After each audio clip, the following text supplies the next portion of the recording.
చాలా జాగ్రత్తగా వినాలని మనం చేస్తాం. హల్లెలూయా.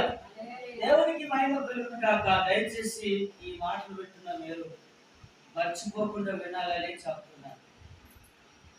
బుద్ధి వచ్చిన సంధి సత్యం రేపు చచ్చిపోతాడంటే కూడా ఇవి ఖచ్చితంగా ఉంటాయి. ఒకటి శోధన, రెండోది శ్రమ. మర్చిపోకుండా ఉండాలి. ఈ శోధన శ్రమ రావడానికి కారణం ఏంటంటే మర్చిపోకుండా ఉంటే శోధన శ్రమలు రావు.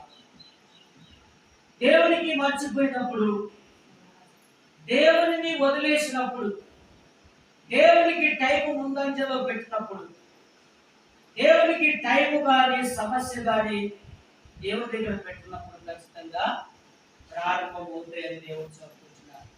అందుకని అంటున్నాడు ఇక్కడ, నా శోధనలో నా శ్రమలో నాతో నిలిచిన వారు మీరే అని అంటున్నారు.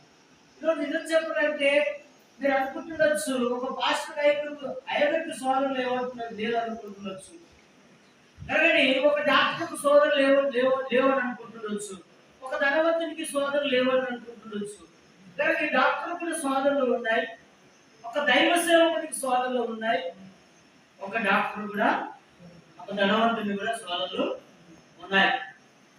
కాబట్టి దయచేసి వాటిలో వింటున్న మీరు నా సోదరులో నా శ్రమలో నాతో నిలిచిన వారు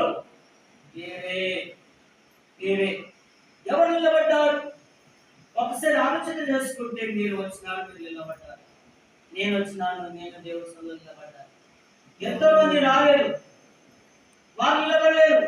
వాళ్ళకు ఖచ్చితంగా స్వాతంత్ర వెంటాడుతున్నది, స్వాతంత్రం వెంటాడుతున్నది. ఒకరోజు ఖచ్చితంగా వాళ్ళు శ్రమల పాలు అయిపోతారు, శ్రమల పాలు అవుతారు అని దేవుడికి వాటితో సెలవిస్తున్నది. కాబట్టి దయచేసి ఈ మాటలు వింటున్న మీరు మర్చిపోకుండా మీరు వినాలనే నా యొక్క వారికి కలిగి ఉన్నది. కాబట్టి అందుకొరకు అంటున్నాడు, నా